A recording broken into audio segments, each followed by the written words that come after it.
Alrighty, so the Wall Street Journal has an exclusive in the Sunday paper today, which I don't have a copy of, and unfortunately, the story is so new that it hasn't been republished elsewhere, and I'm unable to read the whole thing, but I'm able to get the headline and essentially the highlights off of Twitter. So we're gonna run with that for now.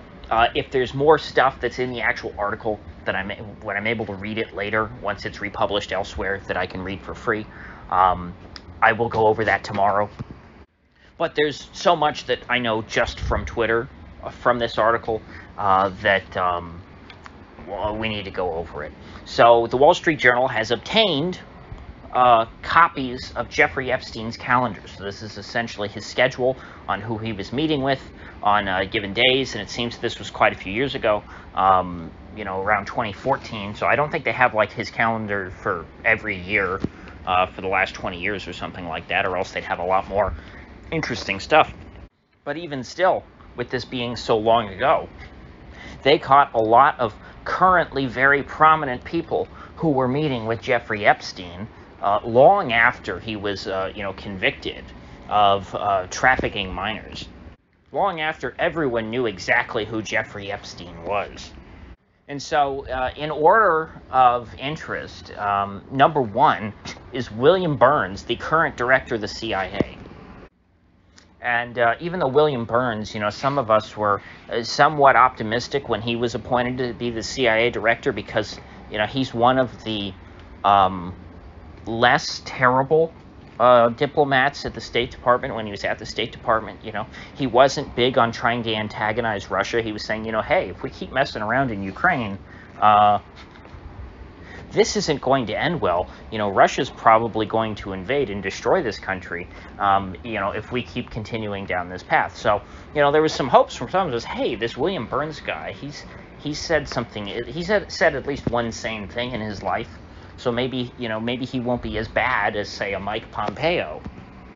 But this just shows you, all these people, they're pretty terrible. Here he is meeting with billionaire pedophile Jeffrey Epstein, planning who knows what. I'm sure it was nothing illicit. No, not William Burns, not our sterling CIA director.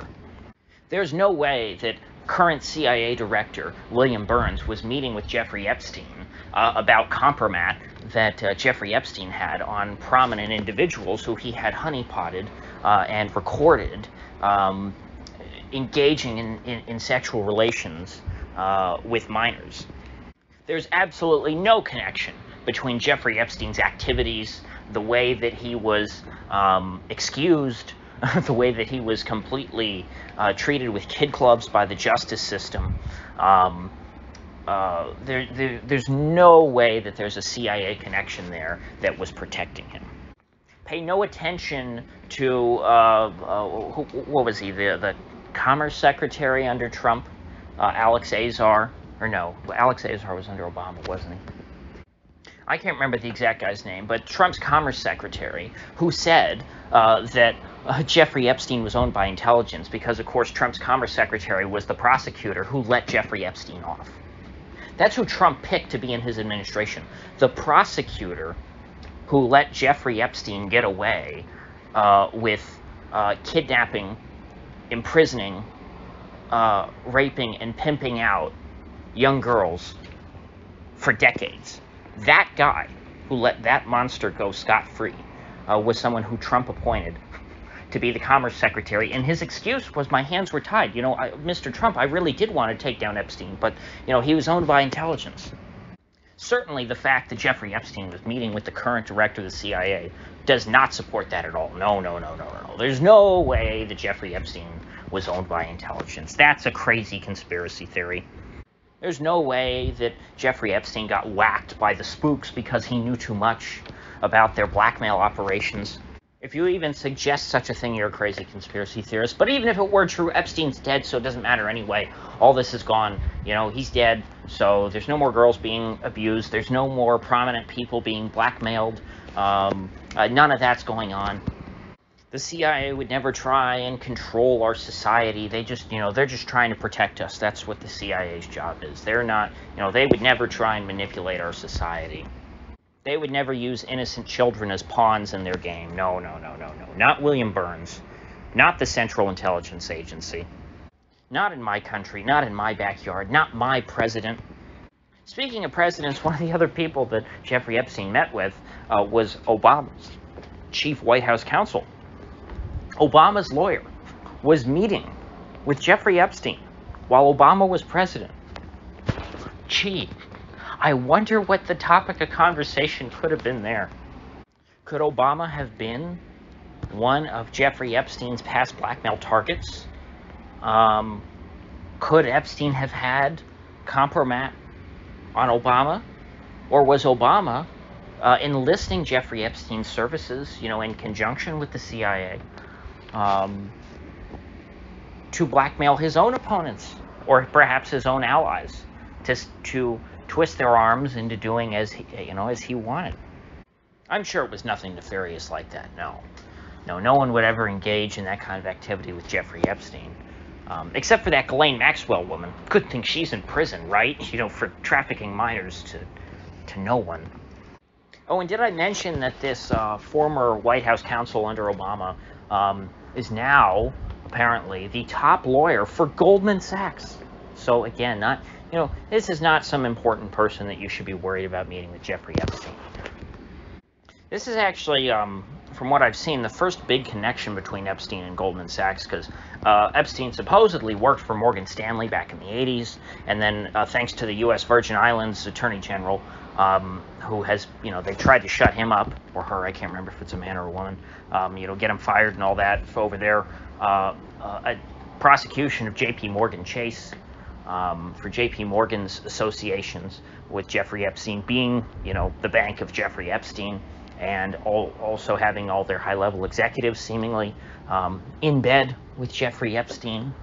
Of course, talks of Snow White and other Disney princesses. The U.S. Virgin Islands has alleged that J.P. Morgan Chase covered up Epstein's crimes. Not a good look. But now, it seemed for a while, like when I thought of Goldman Sachs, I didn't think of Jeffrey Epstein. It wasn't one of the banks that came to mind. But now I will, because their top lawyer, apparently, was meeting with Jeffrey Epstein. Is that just a coincidence? Is that what we're supposed to believe? That all of these prominent people just happen to have met Jeffrey Epstein and known him quite well? Was he just the type to just pal around with everybody? I mean, if I knocked on my next door neighbor's door and asked them, hey, were you friends with Jeffrey Epstein? Is there what are the odds that that person just happens to know them? I mean, did half of everyone in America know Jeffrey Epstein? And did they all stay friends with him after, he was convicted of doing unspeakable things to young girls? Just seems odd. But this isn't the end. No. There's another bank on this list. In fact, one of the most prominent bankers in the world, Ariane, I think that's how you say her name, de Rothschild, the current CEO or president, I forget what the exact title is, but she's the head of the Rothschild Bank. So this is the top Rothschild, okay? You hear about all the Rothschild conspiracy theories? I don't go to them because I think some of the Rothschild stuff people go overboard with. It's like you can just kind of stop at, hey, they're one of the biggest banks in the world, or if not the biggest bank in the world, I forget which. There's enough there, there's enough crazy stuff. You don't have to go overboard. But yes, Ariane de Rothschild meeting with Jeffrey Epstein around the same time.